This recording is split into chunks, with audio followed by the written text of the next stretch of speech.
మంచిది బిడ్డలారా. మరి సమయంలో కొద్ది మాటలు, ఒక 2-3 ఉద్దేశాలు ఎప్పుడు మనకు తెలిసినే మనం ధ్యానం చేసే వాటిని మనము ఆత్మీయ కోణంలో పరిశోధిద్దాం. వాక్యాన్ని 139వ అధ్యాయం 139. నా నడకను నా పడకను నీవు పరిశోధన చేసి ఉన్నావు. నేనంట పలకాలి, నా నడకను నా పడకను, తర్వాత నా శరీరాన్నిటిని నువ్వు పరిశోధన చేసి. 3 ఉద్దేశాలు. సహజంగా మన నడక ఎవరు గమనించగలరు, ఎవరు పరిశోధిస్తారు? ఏదైనా పెళ్లి చూపులకి వెళ్తే ఆ కాసేపు అమ్మాయి కాళ్ళు, చేతులు, ముక్కు, మొఖాలు పరిశీలిస్తారు జనరల్గా. ఏదైనా లోపం ఉందంటే ఇంత కాళ్ళు ఏదో కొద్దిగా ముఖ్యాలు ఆగి పొట్టే లేదా పైకి లేచినట్టుందని ఏదన్నా ఉంటే పరిశీలిస్తారు. ఒక ప్రత్యేకమైన దృష్టి ఒక్కసారి ఉంటుంది, ఎప్పుడూ ఉండదు. ఒక సందర్భాల నుండి చూస్తాం. చిన్నప్పుడు నడక నేర్చుకునేది వచ్చిన నడకప్పుడు తల్లి నడకొచ్చి దాకా పట్టుకుంటారు. వాడికి అన్నీ వచ్చినాక తల్లి నడకను పరిశోధిస్తుంది, కానీ పనులే పరిశోధిస్తుంది. ఏందిరా ఎత్తయ్యావు, ఆ పని చేయలేదు, ఈ పని చేయలేదని సాధ్యంగా అడుగుద్దని. అవునా కాదు? కానీ దేవుడు ఏం పరిశోధిస్తున్నాడంటే, మొట్టమొదటిగా మనుషులమైన మన నడకను చూస్తున్నాడు. ఏం చూస్తున్నాడంట?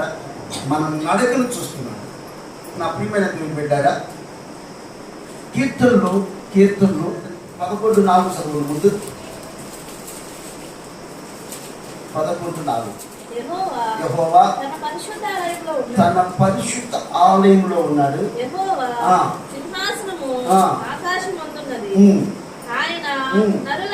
నరులను కన్నులారా చూచుచున్నాడు.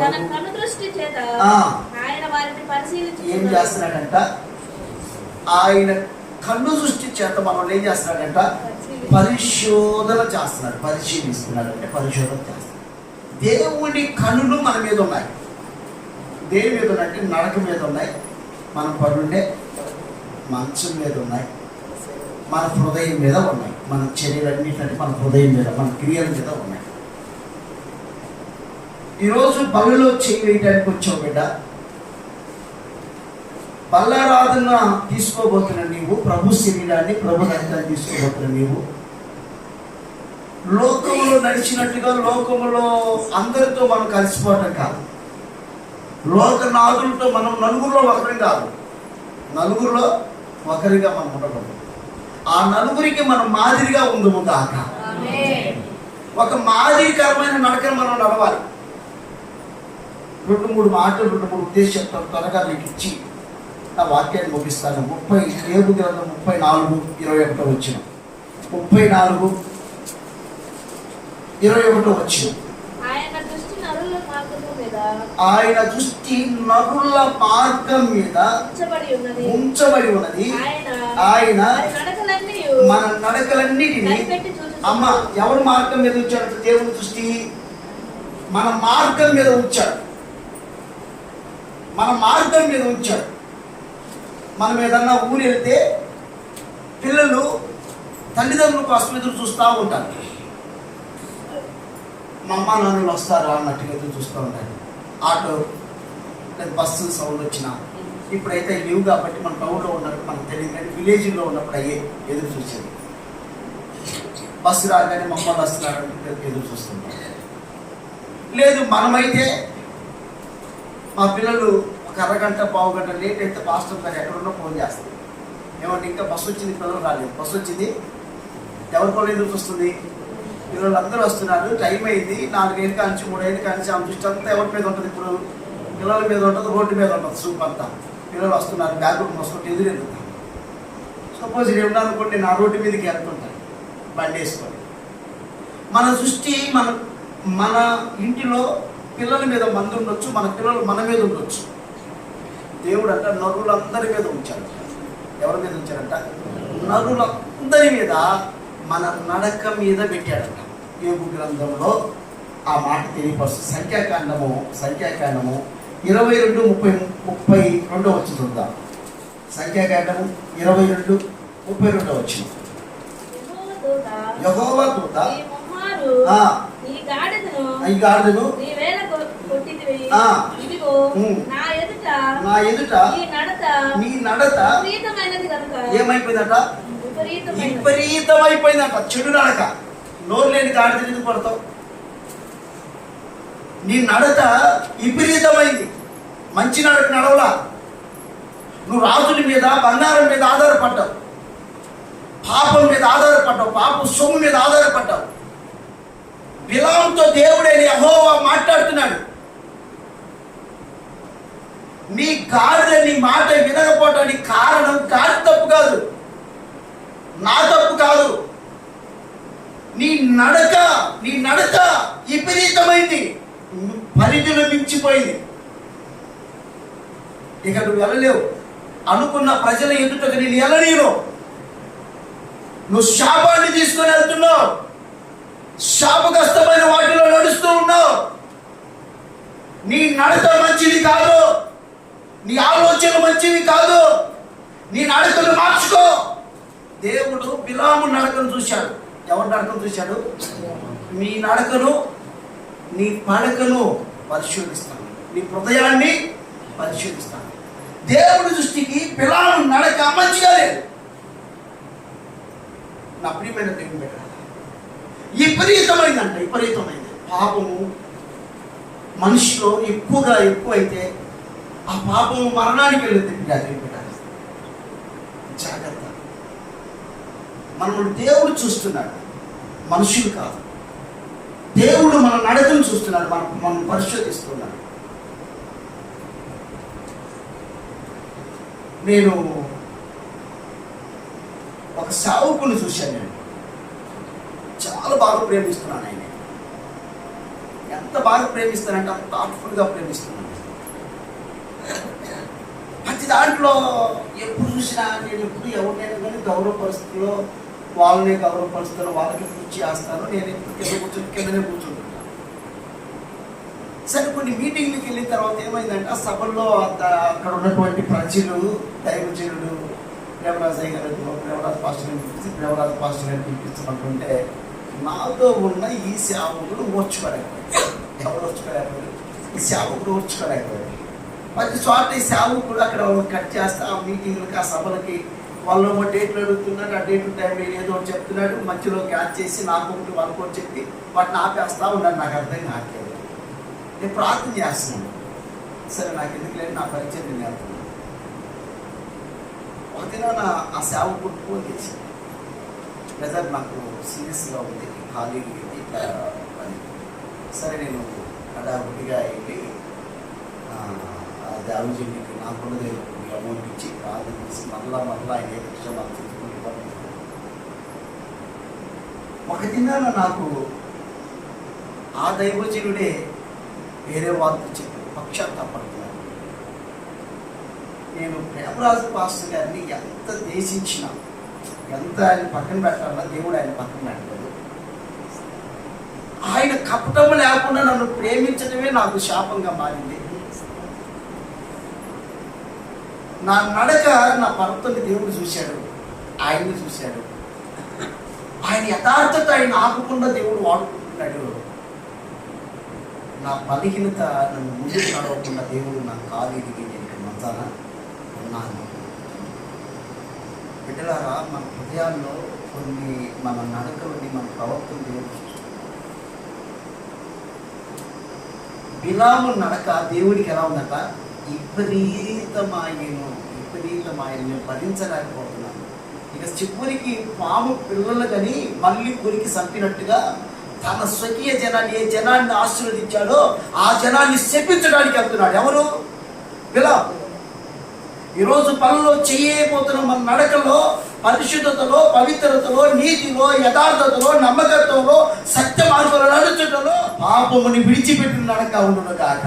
పాపపు పుణ్యుని విడిచిపెట్టిన సమరేశ్వరి అనేకులను కదిలించినట్టుగా, దేవుని వైపు నడిపించినట్టుగా, మన సాక్ష్యం అనేకులను నడిపించినట్టు మంచి నడుమిక మనం కలిసి కలిగి ఉందుము కాక. అదే అధ్యాయంలో చూడమ్మా 32:13 చదువు. 32:13 సంఖ్యాకాండ 32:13. అప్పుడు యెహోవా కోపము ఇశ్రాయేలు మీద రగులుకొనగా యెహోవా దృష్టికి చెడు నడత నడిచి ఏం నడతంట? బిలాము నడత ఎలాంటిదంట? విపరీతమైన నడత. రెండోది ఏంటంట? ఇశ్రాయేలు అందరినీ నడిపిస్తున్నాడంట చెడు నడత. ఏం నడతది? చెడు నడత. జాగ్రత్త. మన నడతలో మార్పు రావాలా, మన నడకలో మార్పు రావాలా. అది క్రీస్తు కొరకు నడిచే బిడ్డగా ఉంటుంది కాక, క్రీస్తు దాసులుగా మనం నడుచుదుము కాక. ఎక్కడికి వెళ్తున్నావు అంటే క్రీస్తు మార్గం నీలో కనపడాలి, నీ సాక్ష్యాలు కనపడాలి, నీ మాటల్లో కనపడాలి, నీ ప్రవర్తనలో కనపడాలి, నీ క్రియల్లో కనపడాలా. నువ్వేది చేస్తున్నా, ఏ పనికి వెళ్తున్నా క్రీస్తును ప్రకటించే బిడ్డగా నువ్వు ఉండువు గాక. హల్లెలూయా. ఏం నడుకుందంటే బిలాము దోమ విపరీతమైపోయిందట, ఇశ్రాయేలు దోమ చెడు నడతగా ఉందంట. దేవుడు ఏం పరిశోధిస్తున్నాడంట? నీ నడకను. ఏమంట?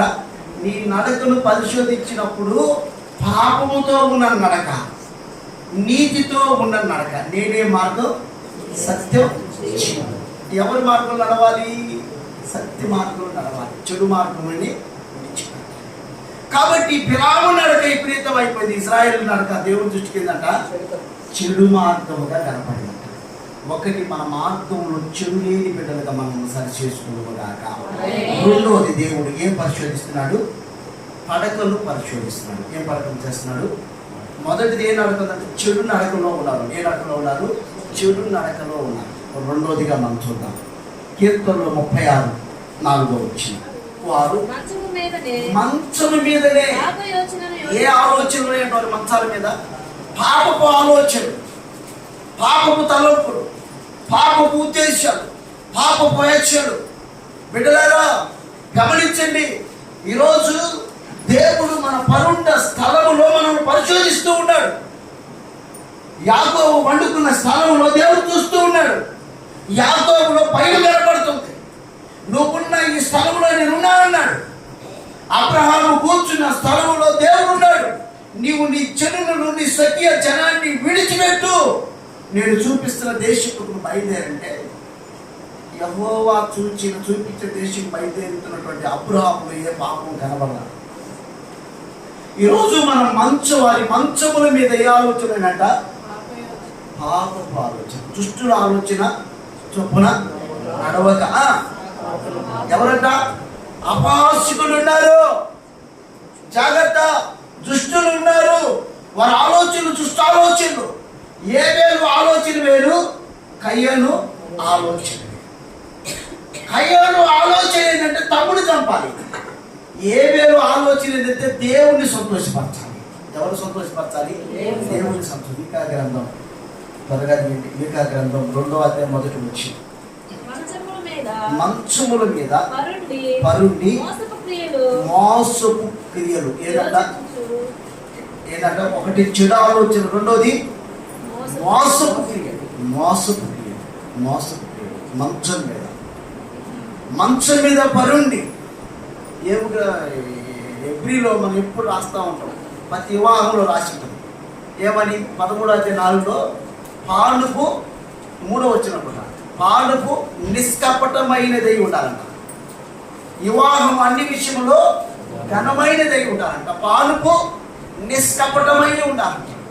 నీవు పండుకున్న మంచము నిస్వార్థమైనదై, పాపపు ఆలోచన లేనిదై, మోసపు ఆలోచన లేనిదై ఉండాలి. అంటే నీ హృదయం అనే మంచంలో, నీ హృదయంలో ఎవరుండాలంటే క్రీస్తు మాత్రమే ఉండేలాగా. క్రీస్తు ఉన్న ఎలుగు ఉన్న కాడ ఏముండదు? చీకటి ఉండదు. చీకటి ఉన్న కాడ ఎలుగు ఉండదు. క్రీస్తు ఉన్న కాడ పాపం ఉండదు. పాపం ఉన్న కాడ క్రీస్తు ఉండదు. అదే మనకు అర్థమైంది. మన జీవితాల్లో ఎవరున్నారంటే జీవదాత అయినా ప్రాణదాత అయినా క్రీస్తు వారు ఉండడు కాక. కాబట్టి మనలో క్రీస్తు ఉండాలి. వారి పడకల మీద ఏమున్నాయంట?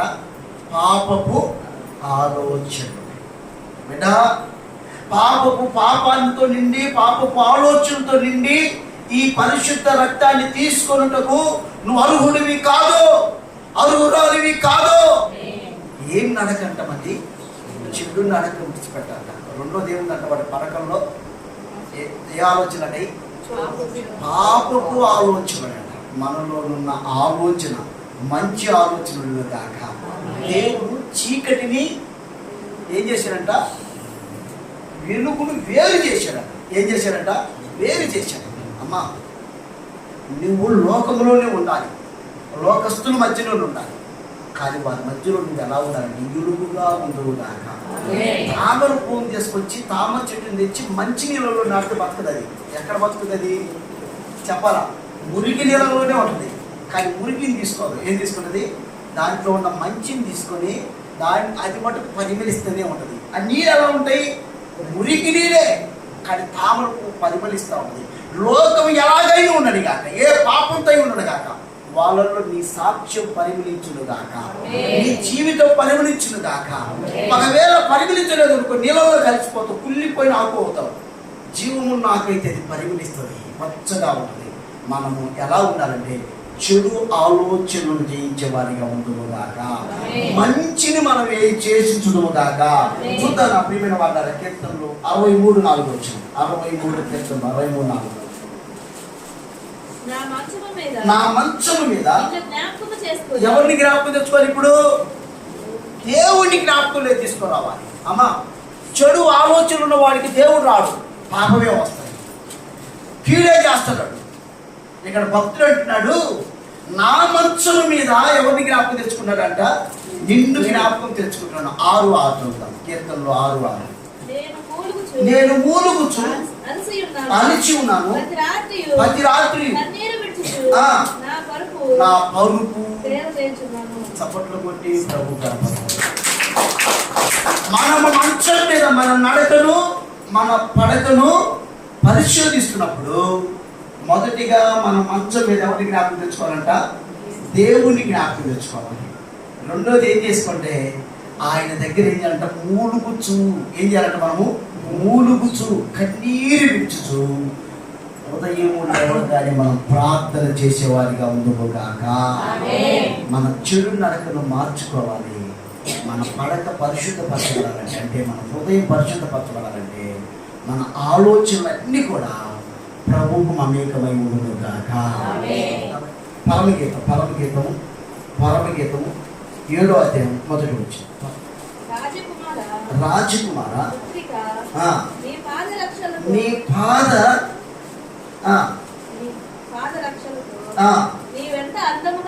నీవందముగా నడుచుచుంటివి. హల్లెలూయా. ఎలా ఉండాలంట? నీ పాద రక్షణ ఎంత అందంగా నడుస్తూ ఉన్నావో. పరలోకంలో దేవుడు అంట, రాజకుమారి, రాజకుమారుడా, నువ్వెంత అందంగా నడుస్తున్నావు. హల్లెలూయా. మన నడకలో పవిత్రత ఉంటేనంట మనము రాజకుమారులుగా రాజకుమారులుగా దేవుని ఎదుట పిలువబడతామంట. హల్లెలూయా. మన నడకలో ఏం కనపడకూడదు? మొదటిది చెడు కనపడకుండా ఎలా ఉండాలంట? పవిత్రత. రాజులు నడిచిన మార్గంలో, నీతియుక్తమైన మార్గం నడిస్తే పరలోకములో మన నడక పొగడబడును గాక. రాజులైన యాజక సమూహమైన బిడ్డలుగా నడుతుము గాక. మన నడక విలువనిచ్చే నడకగా ప్రవర్తన ఉండును గాక. రెండోది ఏంటి? మన పడకల మీద మోసపు ఆలోచనలు ఉండకూడదు. కానీ ఏముండాలంట? ఆయన గురించి, ఎవరి గురించి వేచి ఉండాలంటే దేవుని గురించి ఆలోచిస్తూ, కన్నీరు కాలుస్తూ పడక మీద ప్రార్థన చేసే పడకలుగా ఉండును గాక. మన పడకల్లో, మన గృహంలో ఏం కనపడాలంటే మన అంతాపురంలో ప్రార్థన ఆత్మ ఉండును గాక. మూడోది త్వరగా ముగించేస్తున్నాం. మూడోది హృదయం. హృదయము. కీర్తనలు 7:9.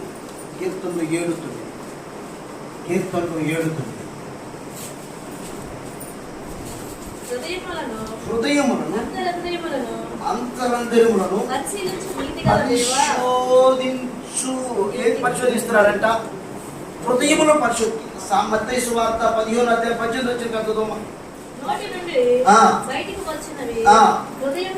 హృదయములో నుండి వచ్చును, అయ్యే మనిషిని అపవిత్రపరిచేయి. అమ్మమ్మ ఏందంట? మనిషి హృదయంలో ఉండొచ్చి మనిషిని అపవిత్రపరుస్తాయంట. ఒక సారాయి తాగుతున్నాడు, మనం చూస్తే ఏం కాదు, ఆ చేసింది మనం చేస్తే మనం ఏమైపోతాం? అపవిత్రము. అయితే ఈరోజు దేవుని బిడ్డలా మన హృదయంలో ఎలాంటి పాపం ఉన్నాయి? ఒక మనిషి పాపం చూస్తే పాపిగాడు, కానీ ఆ పాపమును అనుసరించి నడిస్తే వాడి హృదయము చెడిపోతుంది. మనిషి ఎప్పుడు అపవిత్రపడతాడంటే ఒక పాపానికి బానిసైనప్పుడు తన హృదయం చెడిపోతుంది. మన హృదయము చెడిపోకుండా, మన హృదయం పవిత్రంగా ఉండాలి, మన ఆలోచన పవిత్రంగా ఉండాలి, మన చూపు పవిత్రంగా ఉండాలి, మన మాట పవిత్రంగా ఉండాలి, మన నడక పవిత్రంగా ఉండాలి, మన పడక పవిత్రంగా ఉండాలి, మన హృదయం పవిత్రంగా ఉండాలనేది దేవుడు కోరుకుంటున్నాడు కదా. కాబట్టి హృదయ ఆలోచనలు చెడ్డవిగా ఉండకూడదు, హృదయము కఠినపరుచుకోవద్దు. అది మంచిది కాదు, అది క్షమాదారమైనది కానే కాదు. త్వరగా ముగించేస్తున్నాను. చూడండి, బైబిల్లో 2 తిమోతికి రాసిన పత్రిక 2వ అధ్యాయం 22వ వచనం. నీవు యవ్వనేచ్ఛను పారిపోము, పవిత్ర హృదయమై. అమ్మా, ఈరోజు ఈ పనులు చేయబోతున్న నీవు ఒకటి ఎవరికి నడక రావాలంటే రాజకుమార్తెల వలె నీ నడక ఉండాలి. రెండోది ఎలా ఉండాలంట? నీవు ప్రార్థన అనుభవం కలిగి ఉండాలి. నీ పడక మీద ఏముండాలి? ప్రార్థనా అనుభవం కలిగిన పడక ఉండాలి. మూడోది ఏముండాలంట? పవిత్రమైన హృదయం. దేవుడు పరిశోధించినప్పుడు మన నడక నిజంగా క్రీస్తు వారికి మహిమ తెచ్చినట్టుందా?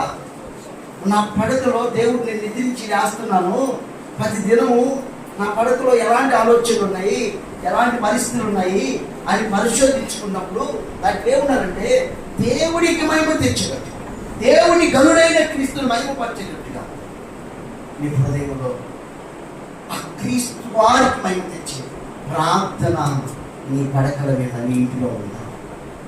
మా తలనొప్పి వచ్చినప్పుడు కాదు, లేకపోతే చెరుకాలలో వస్తున్నప్పుడు బైబిల్ పెట్టుకునేది కాదు నేను చెప్పే ప్రార్థన. అర్థమవుతుందా?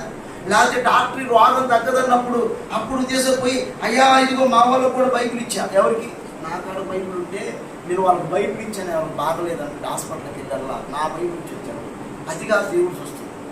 బైబిల్ అయి ఉన్న క్రీస్తు నీలో ఉన్నాడా లేదా, నీ హృదయంలో ఉన్నాడా, నీ జీవితంలో ఉన్నాడా నేను పరిశోధించుకోవాలి.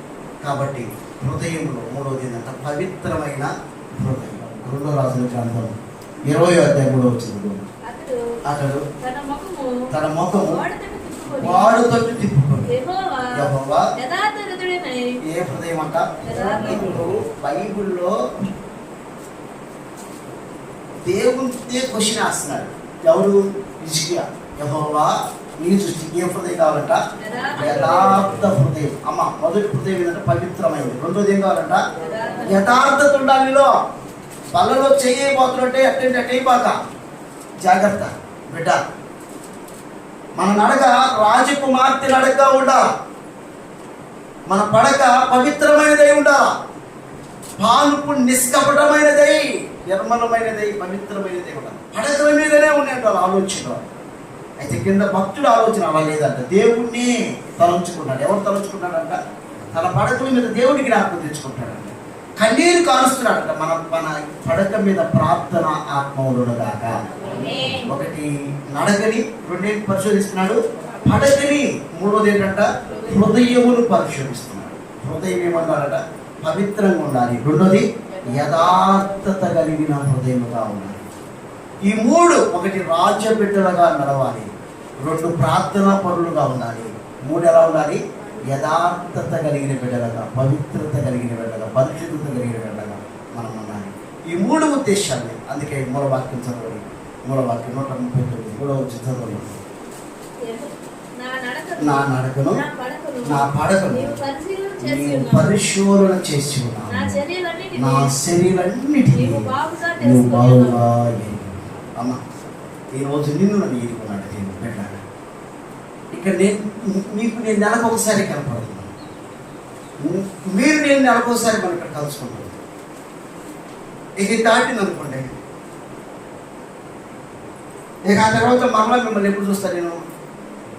జూన్ మాసం మళ్ళీ 25 ఉందా? దేవునికి స్తోత్రం. 25వ తారీఖు మనం కలుసుకుంటాం.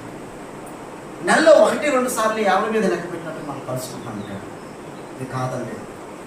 కానీ ప్రతి దినము దేవుడు మనల్ని చూసుకుంటాడు. ఎవరు చూస్తున్నారు? దేవుడు మనల్ని అడగండి, మన పడకని, మన హృదయాలను పరిశోధించుకున్నాం. ఇక 4 చెప్పట్లేదు. ఈ 3 కలిగి ఉండేది కాక ఈ 3టిని మనం కలిగి మంచి నడక, రాజనడక. రెండోది ప్రార్థనా పడక. మూడోది ఏ హృదయం అంట? పవిత్రమైన హృదయం. రెండోది నీ ఎదుట ఎలా? యథార్థ హృదయం. ఏ హృదయం అంట? యథార్థ హృదయం. ఈ హృదయం కలిగి మనం జీవించడం కాక దేవుడి మాటలు తన నియమించడం